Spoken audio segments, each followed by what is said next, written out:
Now they need 15 yards on this series after the delay of game. 1st and 15. Faking the give. Now Watson. Eluding the pressure right. Got some room at the 30. And he goes out of bounds just shy of the 45. On that play, as you saw the route start to develop downfield, I got the sense that maybe the run would set up for him. And he took full advantage of it and got a big gain on a busted play.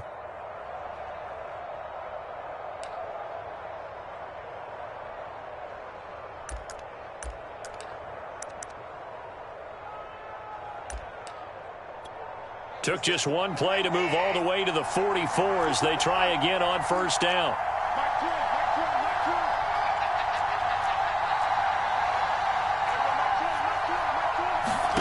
To throw is Watson. He'll find the rookie from Michigan, Nico Collins. Now a timeout taken. Perhaps a chance for one more quick play and then another timeout if they hurry. We'll see. Back-to-back good plays have them on the move on 1st down. Here's Watson. This will be stopped about 2 yards shy of the marker. 8-yard gain, 2nd and 2.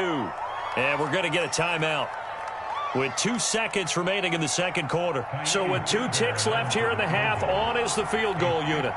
On the right hash, officially this will be a 51-yard attempt. Fairbairn able to put this one through.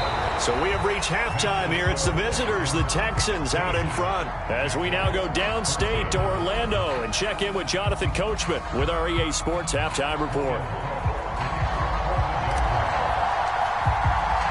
It's the Texans in front, and they're going to get the football first as we are back underway in the 3rd quarter.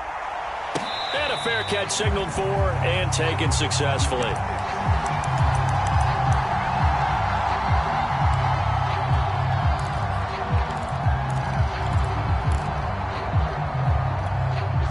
The Texans offense ready to go here for their next drive.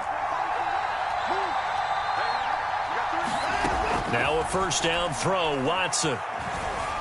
Escaping the pressure right. And nowhere to fit that football in. It's knocked away and incomplete. And he is such a tough quarterback to defend because you got to remember, arguably, he's more dangerous outside the pocket than he is in it. But how about the job they did defensively to stay with the receiver and knock the ball away? I think they had a sigh of relief there because oftentimes when he gets outside the pocket, big plays result downfield. Well, that tight end position, it just seems to continue to evolve every year in the NFL. Yeah, you're getting really terrific athletes. A lot of them maybe were wide receivers at one point. They continue to give you speed, great hands, and big bodies, which make them excellent targets for quarterbacks. 2nd and 12.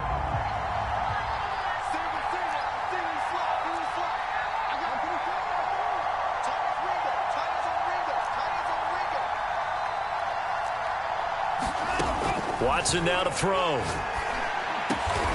He's got his target, Chris Conley.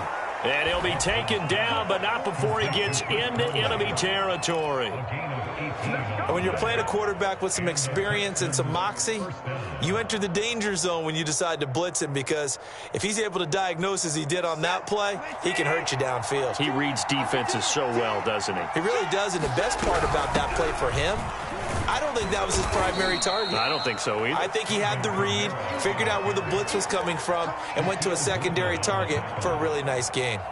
It's a 6-yard pickup, and it gets him to 2nd and 4.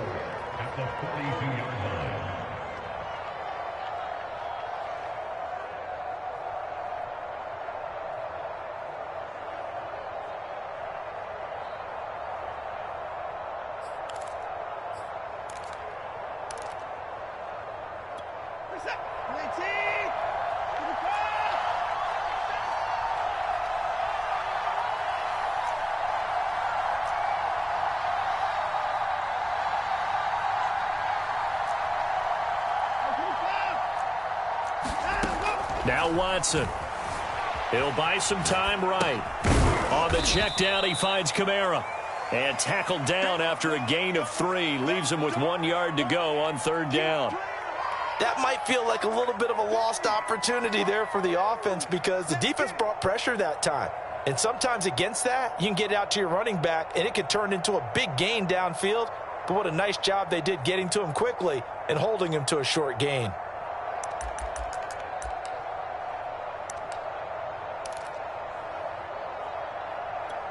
This is 3rd and 1. Very likely 4-down territory, even if they don't get it, though.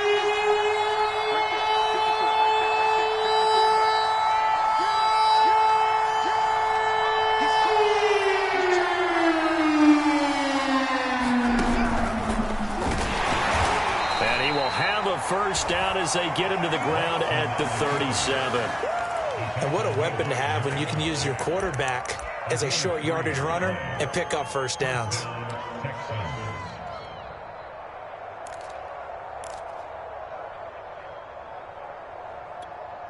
Line of scrimmage, the 37 on 1st and 10.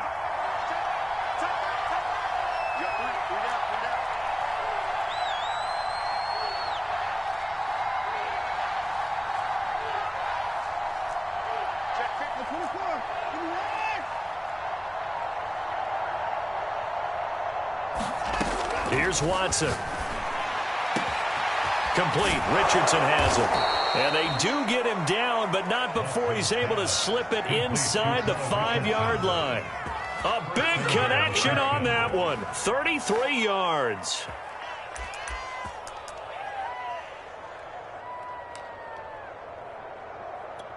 It looks like a jumbo set with 3 tight ends here for 1st and goal.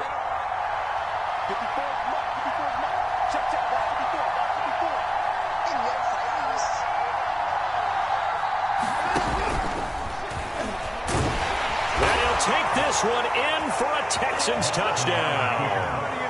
Deshaun Watson, a 4-yard touchdown scamper. And the Texans take the opening kickoff of the 3rd quarter and drive right down the field to extend their lead.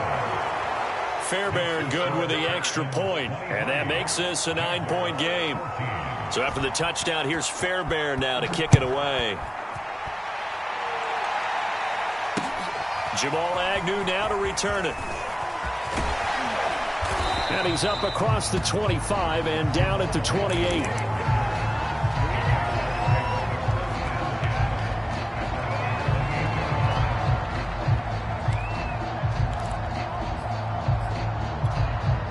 The Jacksonville offense set to begin their next drive.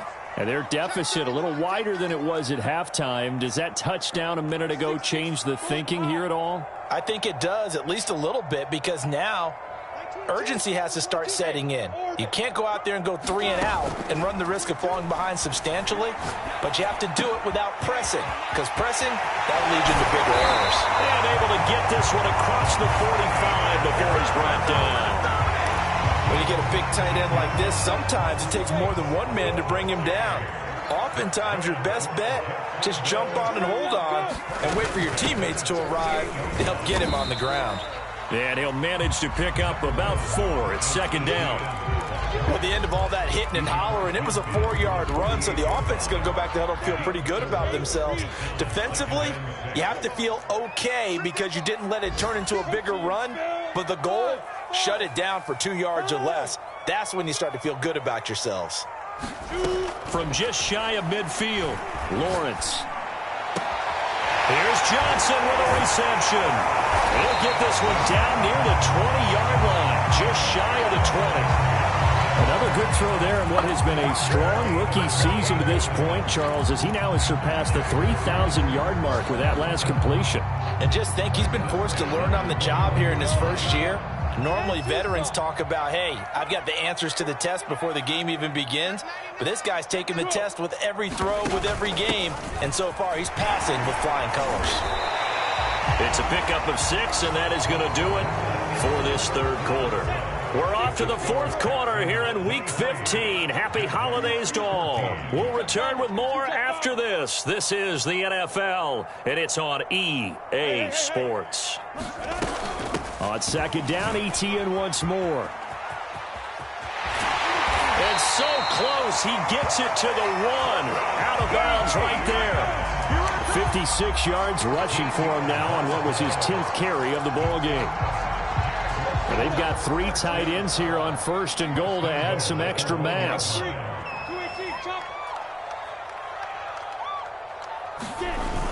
Etienne is in. Touchdown, Jacksonville. So how about that for an answer? They get the touchdown there, and it's back to a 1-score game here in the 4th. And that's what these guys have done all game long because they've scratched and slashed their way to stay in this game. And by now we should all realize they're not going away. Now the pressure again swings to their defense because they're going to need to find some way to get the ball back. After the touchdown, Cook now to kick this one away. Here's Smith to return it. And taken down just past the 20 at about the 21-yard line.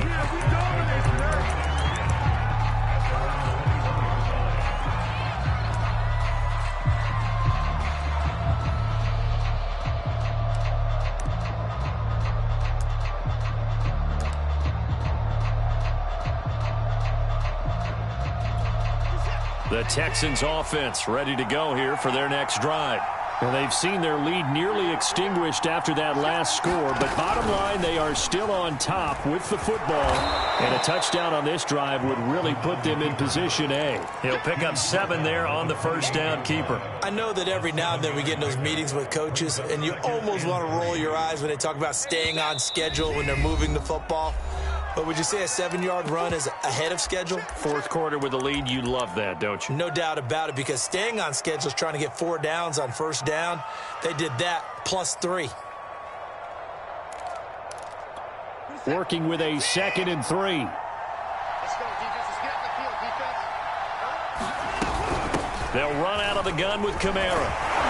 And he's able to take this one up to the 35-yard line. So many teams want to throw the ball in this situation nowadays, but I love watching a team that has enough confidence to go ahead and run the football. In that situation, that's almost a tendency breaker. Ball up to the 35 now as they come up on 1st and 10.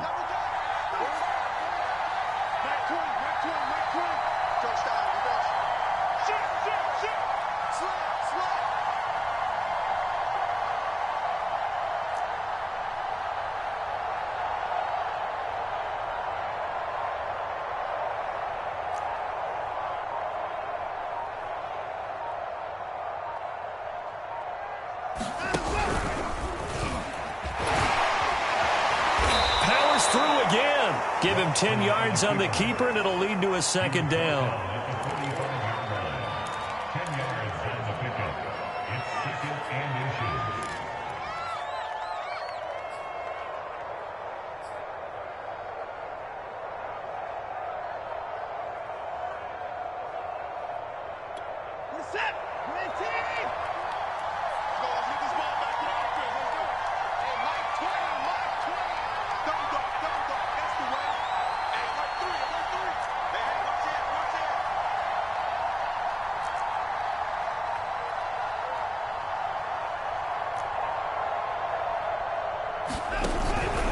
From the gun, it's a run for Kamara, and he'll go down right around the 47 this time.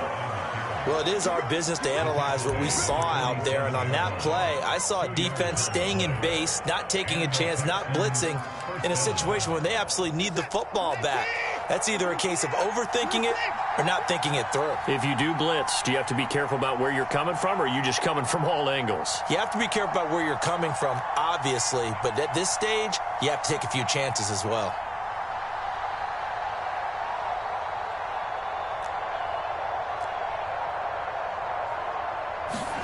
They'll try the air now with Watson.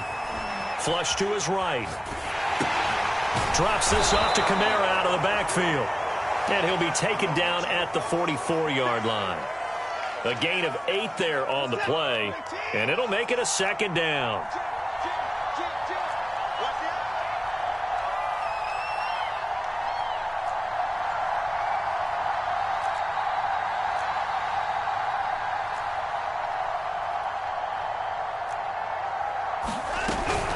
Here's Kamara on the read option. And he'll be brought down, it looks like right at the 40.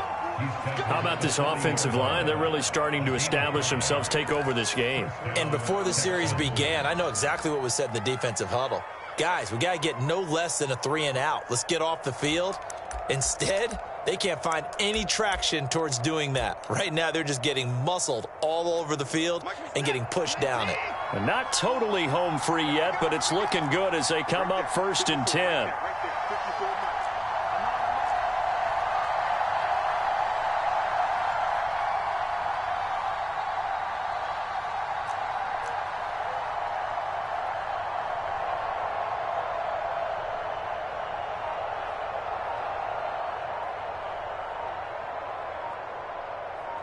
2 minutes remain, and that's our score differential as well. 2 points here in the fourth quarter.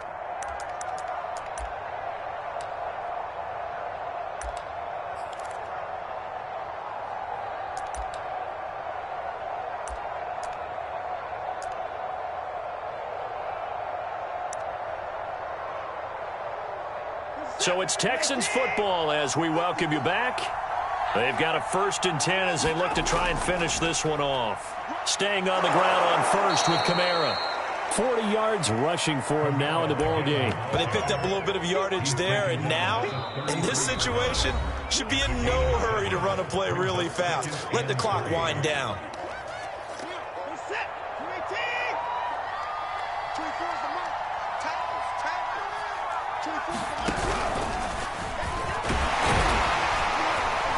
And he'll go down at the 28. Well, that's the fear any defense has when the quarterback gets involved in the running game. You don't usually account for him, and he's hurting them today. Yeah, he's been very involved in the running game. Defensively, when you got the coverage good downfield, how do you account for him, though? Occasionally, you start to spy him. Take someone who has the same agility, who can dance with him, run with him, and try and keep him in the pocket. Yeah, it'll be especially critical here as we come down the stretch in the fourth.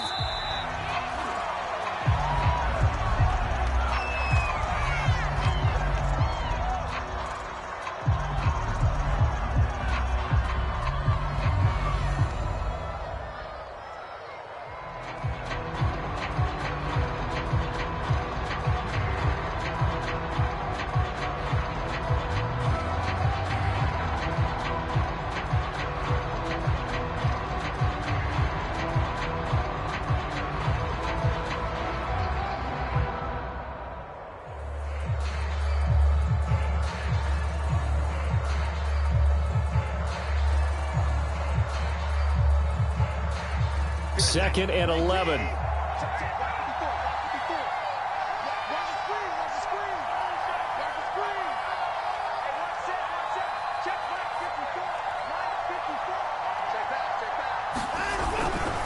They'll try and run some clock here as they keep it on the ground.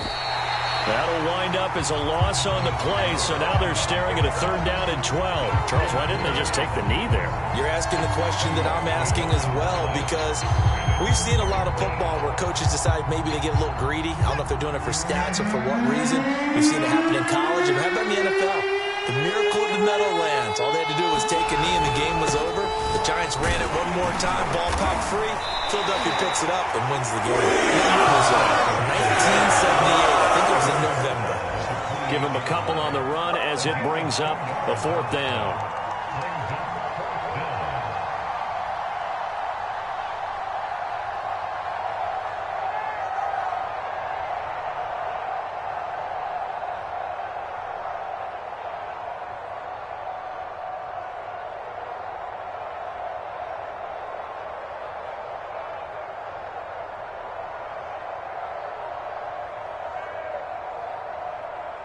So Houston going to come away here with the victory. And I tell you, these division games never for the faint of heart, but they come through with a tight victory here on the road. And you find yourself working harder in a game like this too, don't you? Yeah, because you got to stay with it, right? You got to stay with it. You got to stay locked in. It's our type of a game. And you just mentioned it. Division game on the road, tight, and they find a way to win it. Way to hunker down, as my old coach used to say, and find your way through. So for the Texans, it's a 10th win of the year now as they move to 10-4. And they will head home next week to take on the LA Chargers. Meanwhile, for the Jaguars, the loss might knock them out of playoff contention as they drop to 6-8. And they'll try and turn things around next week as they have a date at MetLife Stadium with the New York Jets. So for our entire crew, alongside Charles Davis, I'm Brandon Gaudin. Thanks for watching, everybody. We'll see you next time.